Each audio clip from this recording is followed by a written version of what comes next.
ভারতে বসে শেখ হাসিনা যে বিবৃতি দিচ্ছেন তা দুই দেশের সম্পর্কের জন্য প্রতিবন্ধক বলে মন্তব্য করেছেন ভারতের পররাষ্ট্র সচিব বিক্রম মিশ্রি।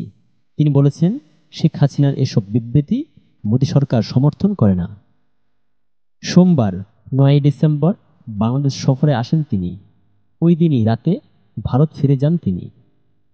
বাংলাদেশ ভ্রমণ ইস্যুতে তিনি মন্ত্রণালয়ের স্থায়ী কমিটির সদস্যদের কাছে ব্রিফিং করেছেন। সেখানে উপস্থিত ছিলেন কংগ্রেস নেতা শশী থারুরও। বিক্রম মিশ্রি বলেন, বাংলাদেশের সঙ্গে ভারতের সম্পর্ক কোনো একক দল বা সরকারের মধ্যে সীমাবদ্ধ নয়। ভারত বাংলাদেশের জনগণকে গুরুত্ব দেয়।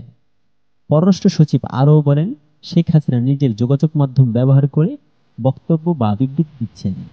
সেক্ষেত্রে ভারত সরকার কোনো সুবিধা দেয়নি, কারণ তৃতীয় কোনো দেশের রাজনৈতিক বিষয়ে ভারত কখনোই হস্তক্ষেপ করে না।